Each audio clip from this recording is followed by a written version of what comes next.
ओम शांति। आज 28 मई 2020 ईश्वरीय महावाक्य सुनेंगे।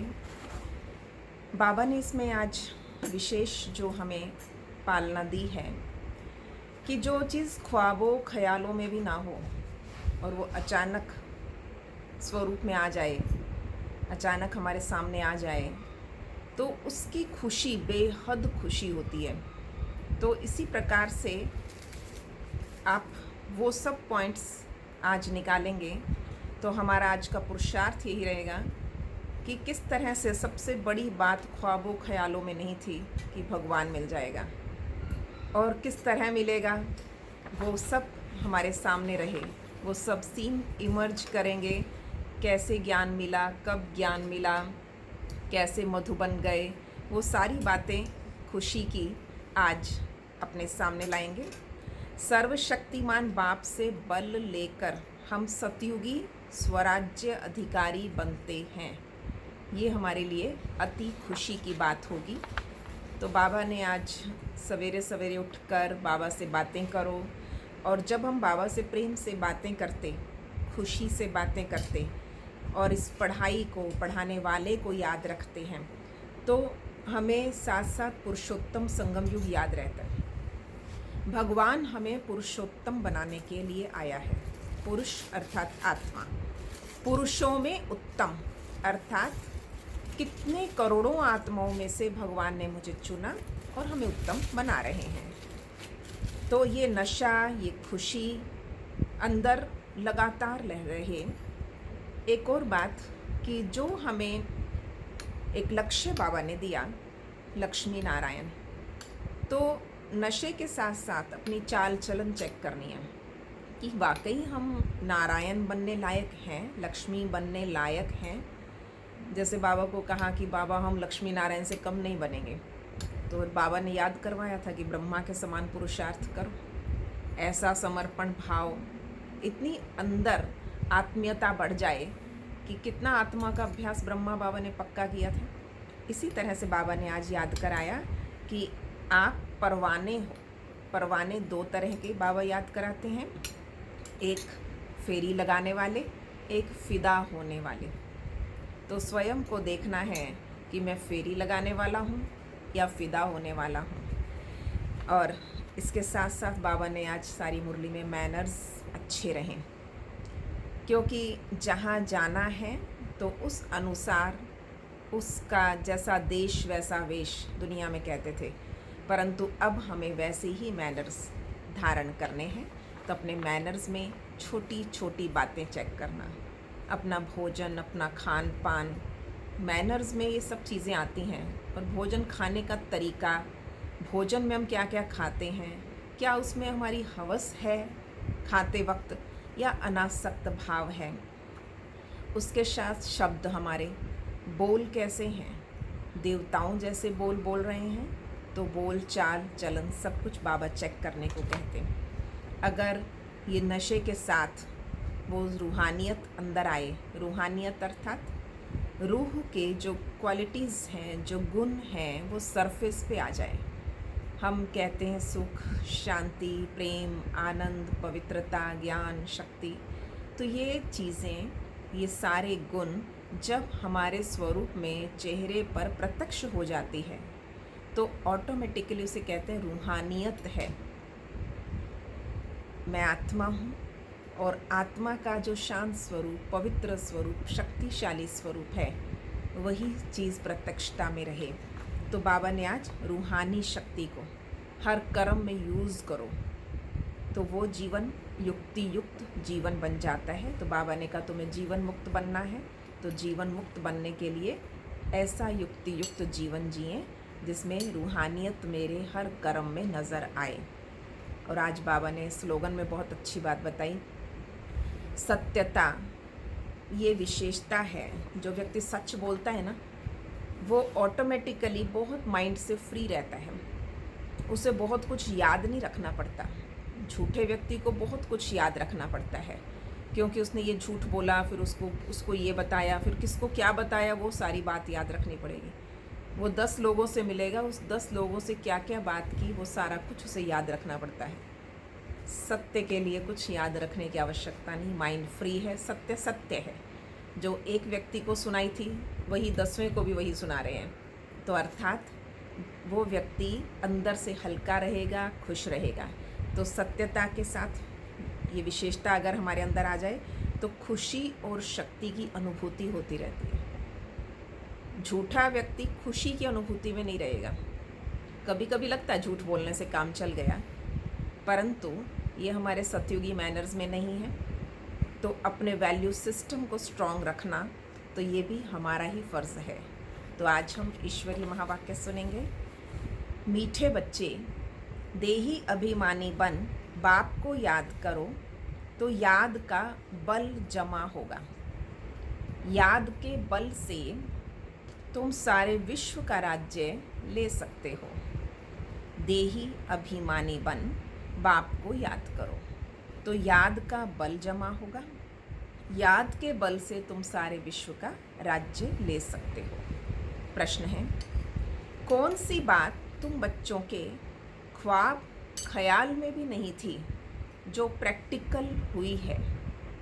उत्तर है, तुम्हारे ख्वाब ख्याल में भी नहीं था कि हम भगवान से राजयोग सीखकर विश्व के मालिक बनेंगे, राजाई के लिए पढ़ाई पढ़ेंगे।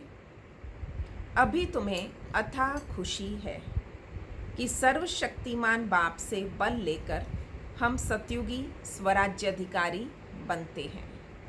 ओम शांति। यहाँ बच्चियाँ बैठती हैं प्रैक्टिस के लिए।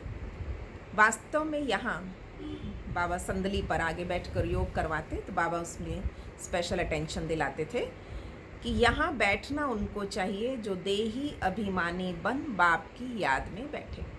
बाबा से कनेक्टेड है तो वो आत्मा दूसरों को उतने सुंदर अच्छे वाइब्रेशन भी दे सकते हैं और सामने वाली आत्माओं को भी बाबा का उतना सुंदर अनुभव हो। अगर याद में नहीं बैठेंगी तो वो टीचर कहला नहीं सकती। याद में शक्ति रहती है, ज्ञान में शक्ति नहीं। इसको कहा जाता है याद का बल। योग बल सन्यासियों का अक्षर है। बाप डिफ़िकल्ट अक्षर काम में नहीं लाते। बाप कहते हैं बच्चों को, अब बच्चों को क्या कहते हैं? बाप को याद करो।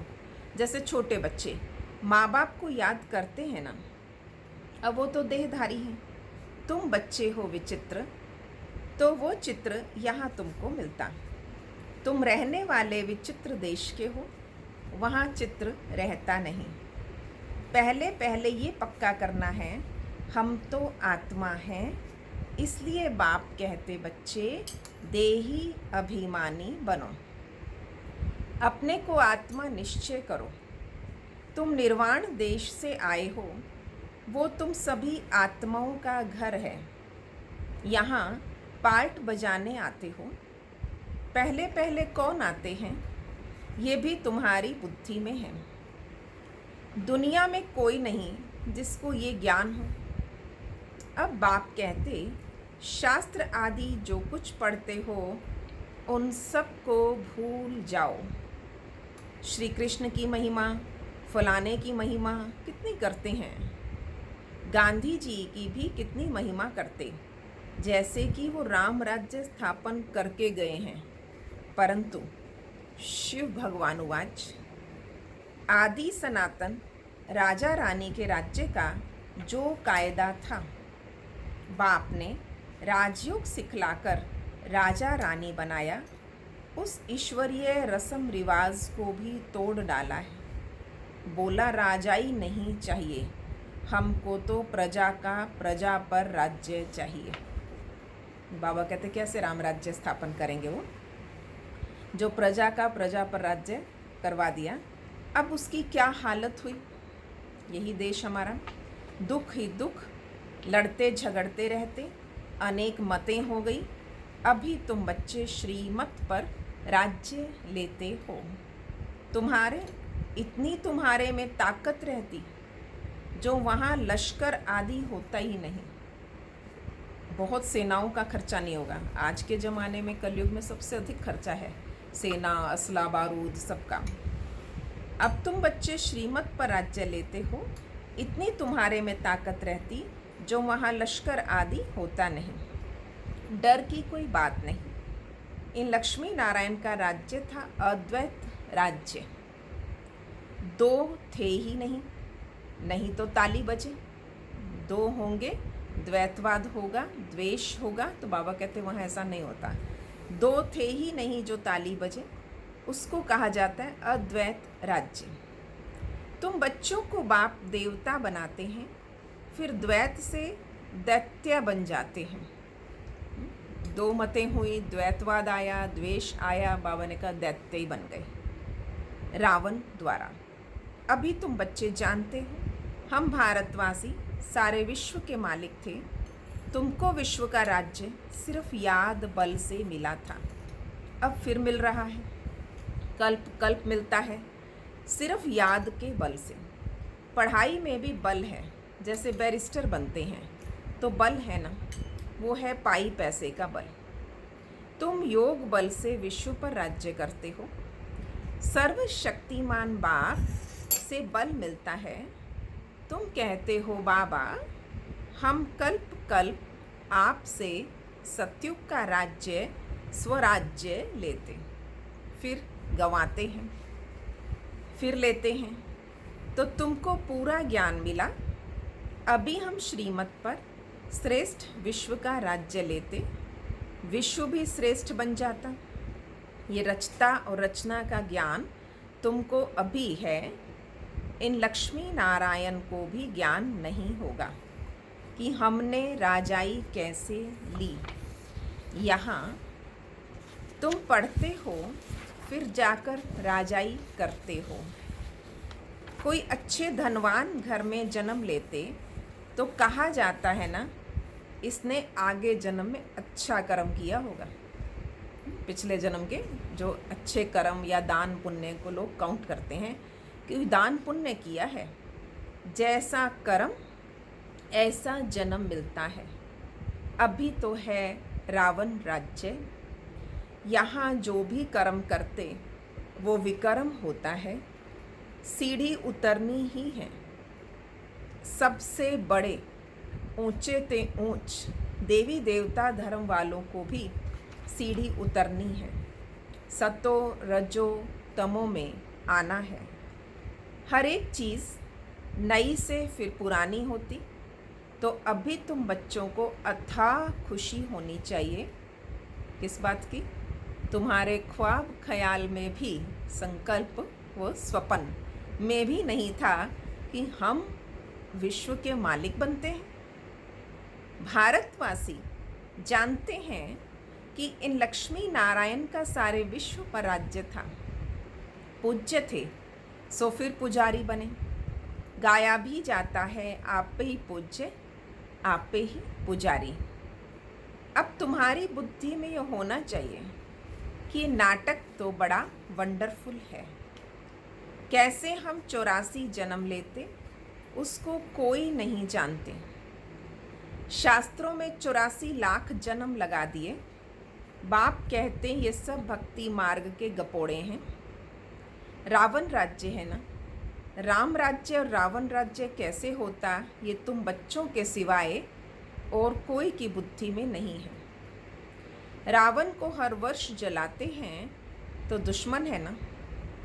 5 विकार मनुष्य के दुश्मन हैं। रावण कौन, क्यों जलाते हैं, कोई नहीं जानता।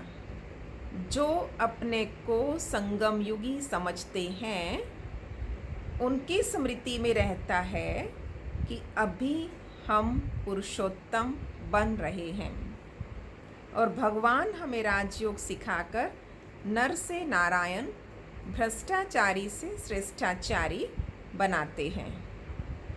तुम बच्चे जानते हो हमको ऊंचते ऊंच निराकार भगवान पढ़ाते हैं। कितनी अथाह खुशी होनी चाहिए। स्कूल में स्टूडेंट की बुद्धि में रहता है ना कि हम स्टूडेंट हैं, वो तो है कॉमन टीचर पढ़ाने वाला, पर यहाँ तो तुम्हें भगवान पढ़ाते हैं। जब पढ़ाई से इतना ऊंच पद मिलता है तो कितना अच्छा पढ़ना चाहिए। है बहुत इजी, सिर्फ सवेरे सवेरे आधा पौना घंटा पढ़ना और सारा दिन। धंधे आदि में याद भूल जाती है, इसलिए यहाँ सवेरे याद में आकर बैठते। कहा जाता है बाबा को बहुत प्रेम से याद करो। बहुत प्रेम से याद करेंगे, बाबा आप हमको पढ़ाने आए हैं। अभी हमको पता पड़ा कि आप 5000 वर्ष बाद आकर पढ़ाते हैं।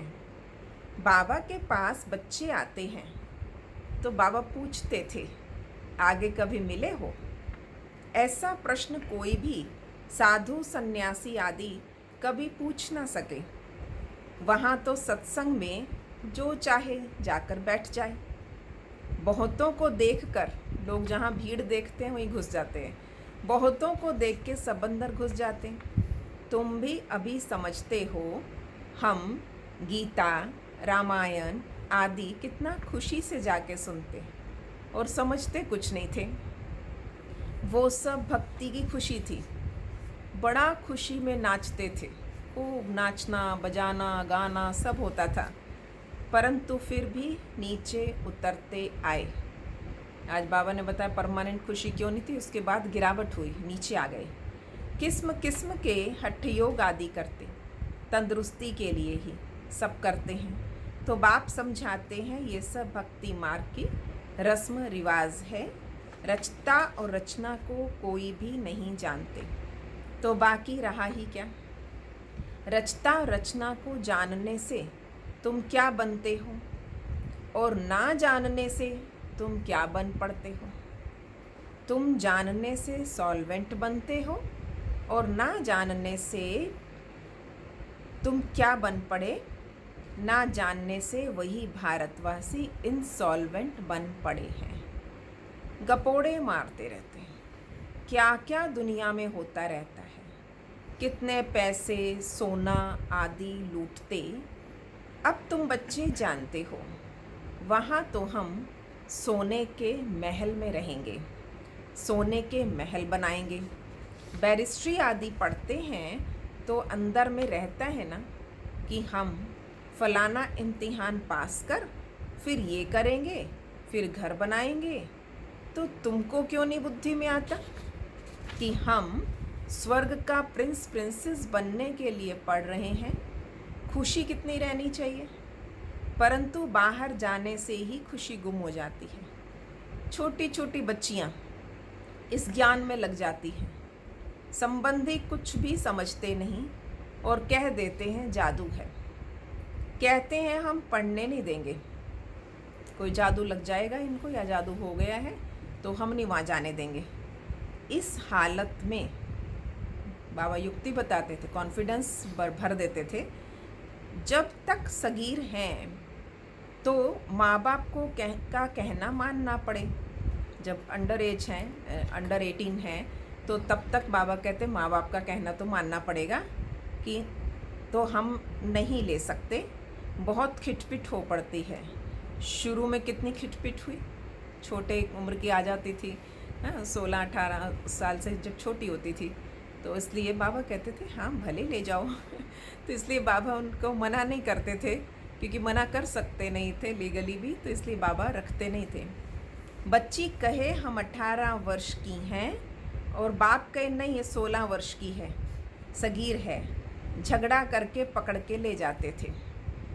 सगीर माना ही बाप के हुक्म में चलना, तो इसलिए उनको कहना मानना ही चाहिए माँ बाप का। बालिग हैं फिर जो चाहे सो करें, कायदे भी है ना। तो बाबा कहते, जब बाबा हमें मर्यादा पुरुषोत्तम बनाना चाहता है तो बाबा कहते ये भी एक मर्यादा है। बाबा कहते तुम जब बाबा के पास आते हो तो कायदा है अपने लौकिक माँ बाप का सर्टिफिकेट चिट्ठी लेके आओ। फिर सिर्फ ये नहीं है कि कोई माँ बाप से चिट्ठी लिखवा के ले आए कि हमें यहाँ रख लो। फिर बाबा मैनर्स भी देखता था कि भाई सेवा में रहने लायक भी है, तो उसका ट्रायल लिया जाता था। फिर मैनर्स भी देखने होते हैं, मैनर्स ठीक नहीं है तो वापस जाना पड़ेगा। खेल में भी ऐसा होता है, कोई ठीक नहीं खेल रहा होता है तो कहते हैं ना बाहर जाओ, आउट। तो इसलिए बाबा कहते हैं ऐसा ना हो कि बाद में यहाँ से आउट हो, तो कोशिश करें बाबा की सेवा में लगें तो पूर्ण सेवाधारी, पूर्ण समर्पण भाव हो, उतना प्रेम हो। मैनर्स ठीक नहीं है तो वापस जाना पड़ेगा। ठीक नहीं खेलते तो खेल से बाहर हो जाते हैं, आबरू गंवाते हैं, इज्जत चली जाएगी बाद में। तो अब तुम बच्चे जानते हो हम युद्ध के मैदान में हैं। कल्प कल्प बाप आकर हमें माया पर जीत पहनाते, मूल बात है पावन बनने की। पतित बने हैं विकारों से तो बाप कहते हैं काम महाशत्रु है। ये आदि मध्य अंत दुख देने वाला है। जो ब्राह्मण बनेंगे वही फिर देवी देवता धर्म में आएंगे। तो ब्राह्मणों में भी नंबरवार होते, क्षमा पर परवाने आते हैं। कोई तो जल मरते और कोई फेरी पहन के चले जाते, कोई फिदा हो जाते हैं और कोई चक्कर लगाकर फेरी पहन के चले जाते। यहाँ भी आए, कोई तो एकदम फिदा होते और कोई सुनकर फिर चले जाते। आगे तो ब्लड से भी लिख कर देते थे बाबा हम आपके हैं, फिर भी माया हरा देती है ना। कितना उनको क्या नशा चढ़ा होगा या कैसे कि अपने ब्लड से लिख के देते बाबा आपके थे, आपके हैं, आपके रहेंगे, जैसा चलाओ, जहाँ बिठाओ, बहुत कुछ। पर बाबा कहते फिर चले क्यों गए? माया हरा देती है। इतनी माया की युद्ध चलती है, इसको ही युद्ध स्थल कहा जाता है। ये भी तुम समझते हो। ज्ञान में आए कि जब बाप को पहचान लिया, पर ज्ञान में चलते कौन है, टिकते कौन है? जो माया को भी पहचानते हैं। सिर्फ बाबा को पहचानना काफ़ी नहीं है, भगवान के साथ साथ माया की भी पहचान चाहिए कि क्या क्या माया है जो श्रीमत के विरुद्ध करवा देती है कार्य। परम पिता परमात्मा ब्रह्मा द्वारा सभी वेदों शास्त्रों का सार समझाते हैं। चित्र तो ढेर बना दिए, नारद का भी मिसाल इस समय का है। सभी कहते हम लक्ष्मी अथवा नारायण बनेंगे, सभी हाथ उठाएंगे तो एक ही ऑप्शन में। बाबा कहते अपने अंदर तो देखो, हम लायक हैं, हमारे अंदर कोई विकार तो नहीं है। नारद भक्त तो सब है ना, ठीक है, सारा दिन नारायण नारायण, सिर्फ बोलने वाले। तो बाबा कहते ऐसे ना हो आप भी यही जपते रहो, हम तो नारायण बनेंगे, हम तो नारायण बनेंगे। बाबा को लगते हैं वो नारद भक्त। ये एक मिसाल लिखा है। भक्ति मार्ग वाले कहते हैं हम तो श्री लक्ष्मी को, वो बड़े हैरान होकर पूछेंगे कि हम श्री लक्ष्मी को वर सकते हैं? बाबा कहते कि नहीं, जब ज्ञान सुने तब सदगति को पा सके। मैं पतित पावन ही सबकी सदगति करने वाला हूँ। अभी तुम समझते हो बाप हमें रावण राज्य से लिबरेट कर रहे हैं, वो है जिस्मानी यात्रा। भगवान उवाच मन मना भव, बस इसमें धक्के खाने की बात नहीं है। वो सब भक्ति मार्ग के धक्के हैं। आधा कल्प ब्रह्मा का दिन, आधा कल्प ब्रह्मा की रात। तुम समझते हो हम सब बीके का अभी आधा कल्प दिन होगा। हम सुख धाम में होंगे, वहाँ भक्ति नहीं होगी। अभी तुम बच्चे जानते हो हम सबसे साहूकार बनते हैं, तो कितनी खुशी होनी चाहिए। कितने साहूकार बनेंगे। तुम सब पहले रफ पत्थर थे, अब बाप सिरान पर चढ़ाते। जब उसको किया जाता है ना और रिफाइन हीरे को, तो उस पर धार से उसके कट कर दिए जाते हैं फालतू कॉर्नर्स वगैरह, तो उसको सिरान बोलते हैं। सिरान पर चढ़ा दिया। तो तुम पहले रफ पत्थर थे, स्टोन ही होता है, हीरा भी स्टोन ही होता है। तो कैसे उसको रिफाइन किया जाता है, उसको अच्छी शेप दी जाती होती।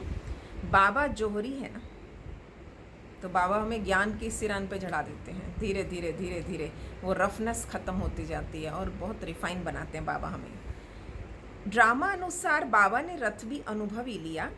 गायन है गांव का छोरा, श्री कृष्ण। गांव का छोरा कैसे हो सकता है? वो तो सतयुग का है। उसको तो झूलों में झुलाते हैं, ताज पहनाते हैं।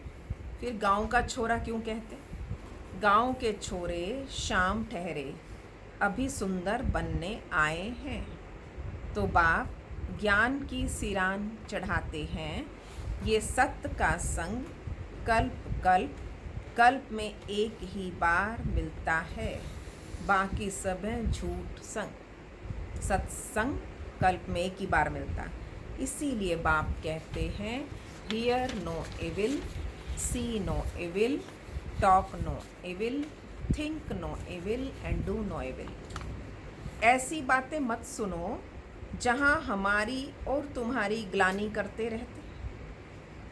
जो ब्रह्मा कुमारियाँ ज्ञान में आती वो तो कह सकती हैं हमारा बाप की प्रॉपर्टी में हिस्सा है। जो कुमारियाँ ज्ञान में आती हैं वो कह सकती हैं कि हमारा बाप की प्रॉपर्टी में हिस्सा है, क्यों ना हम उससे भारत की सेवा अर्थ सेंटर खोल दें। ऐसा शुरू में ही बहुत सारी बहनों का जब शुरू में कि बिल्कुल कि इतना हम इनकी शादी में भी तो खर्चा करते, तो अगर ये सेवा में लगी हैं तो उतना खर्चा हम इनकी सेवा के लिए देते हैं। तो उतना उन्होंने जो शादियों में खर्चा जो फालतू के वो करते थे तो उस अनुसार सेवाओं में लगने लगा। कन्या दान तो देना ही है ना, वो हिस्सा हमको दो और हम सेंटर खोलें, बहुतों का कल्याण होगा। ऐसी युक्ति रचनी चाहिए। ये है तुम्हारी ईश्वरीय मिशन। तुम पत्थर बुद्धि को पारस बुद्धि बनाते हो। जो हमारे धर्म के होंगे वो आएंगे। एक ही घर में देवी देवता धर्म का फूल निकल आएगा, बाकी नहीं आएंगे। एक घर से एक ज्ञान में निकलेगा, बाकी नहीं आते। मेहनत तो लगती है। बाप सभी आत्माओं को पावन बनाकर सबको ले जाते। इसलिए बाबा ने समझाया था, संगम के चित्र पर ले आओ, एक तरफ कलयुग और दूसरी तरफ सतयुग। सतयुग में है देवताएं, कलयुग में है असुर। इसको कहा जाता है पुरुषोत्तम संगम युग। बाप ही पुरुषोत्तम बनाते, जो पढ़ेंगे वो सतयुग में आएंगे, बाकी सब मुक्ति धाम में चले जाएंगे, फिर अपने अपने समय पर आएंगे। ये गोले का चित्र सृष्टि चक्र में बहुत क्लियर है। ये गोले का चित्र बड़ा अच्छा है। बच्चों को सेवा का शौक होना चाहिए। हम ऐसी ऐसी सर्विस कर, गरीबों का उद्धार कर, उनको स्वर्ग का मालिक बनाएंगे। अच्छा, मीठे मीठे सिकिलधे बच्चों प्रति माता पिता बाप दादा का याद प्यार और गुड मॉर्निंग। रूहानी बाप की रूहानी बच्चों को नमस्ते। हम रूहानी बच्चों की रूहानी बाप दादा को नमस्ते जी, नमस्ते जी। गुड मॉर्निंग बाबा, शुक्रिया बाबा, वाह बाबा वाह। कितना ऊंचा जीवन और कितनी सुंदर शिक्षाएं बाबा ने आज कहा। धारणा का मुख्य सार, पहला पॉइंट, अपने आप को देखना है हम श्री लक्ष्मी श्री नारायण समान बन सकते हैं। हमारे में कोई विकार तो नहीं है। फेरी लगाने वाले परवाने हैं या फिदा होने वाले। ऐसे मैनर्स तो नहीं है जो बाप की आबरू चली जाए। बाबा ने पहला होमवर्क क्या दिया? अपने आप को देखो कि हम श्री लक्ष्मी नारायण समान बन सकते हैं। हमारे में कोई विकार तो नहीं। निर्विकारी राज्य में जाना है, निर्विकारी दुनिया बनानी है। फेरी लगाने वाले परवाने हैं या फिदा होने वाले। खुद की चेकिंग, किस क्वालिटी के बच्चे हैं हम। ऐसे मैनर्स तो नहीं है जो बाप की आबरू चली जाए। दूसरा कि आज ज्ञान में चलें, साल 2 साल 10 साल बाद वापस चले गए, ज्ञान से हट गए, तो ये भी तो बाबा कहते इज्जत गंवाने वाली बात है। दूसरा है अथाह खुशी में रहने के लिए सवेरे सवेरे प्रेम से बाप को याद करना है और पढ़ाई पढ़नी है। भगवान हमें पढ़ाकर पुरुषोत्तम बना रहे हैं। हम संगम युगी हैं, इस नशे में रहना है। आज का वरदान, रूहानी शक्ति को हर कर्म में यूज़ करने वाले युक्ति युक्त जीवन मुक्त भव। रूहानी शक्ति को हर कर्म में यूज़ करने वाले युक्ति युक्त जीवन मुक्त भव। इस ब्राह्मण जीवन की विशेषता है ही रूहानियत। रूहानियत की शक्ति से ही स्वयं को या सर्व को परिवर्तन कर सकते हो। इस शक्ति से अनेक प्रकार के जिस्मानी बंधनों से मुक्ति मिलती है, लेकिन युक्ति युक्त बनकर हर कर्म में लूज होने के बजाय रूहानी शक्ति को यूज़ करो। मनसा वाचा और कर्मणा तीनों में साथ साथ रूहानियत की शक्ति का अनुभव हो। मन, वाणी और कर्म तीनों में रूहानियत होनी चाहिए। हम कहीं वाणी में बहुत अच्छे हैं पर मन में कुछ व्यर्थ चलता रहे, कुछ नेगेटिव चलता रहे, है ना, वाणी में वो दिखावा ज़्यादा देर नहीं होता है। आर्टिफिशियल एक्टिंग थोड़ी देर हो सकती है, पर जब मन में भी रूहानियत है, आत्मीयता है, प्रेम है, खुशी है, शांति है, तो वो वाणी में भी उतर आएगी और कर्मों में, आचरण में भी। तो बाबा ने कहा बच्चे, मनसा वाचा और कर्मणा तीनों में साथ साथ रूहानियत की शक्ति का अनुभव हो। जो तीनों में युक्ति युक्त हैं वो ही जीवन मुक्त हैं। आज का स्लोगन, सत्यता की विशेषता द्वारा खुशी और शक्ति की अनुभूति करते चलो। सत्यता की विशेषता द्वारा खुशी और शक्ति की अनुभूति करते चलो। तो आज सत्यता की दुनिया में जाना है और सत्यता अपने जीवन के वैल्यू सिस्टम में बहुत पक्का रखेंगे। सच बोलना है, माना हमेशा ही सच रहना है। ओम शांति।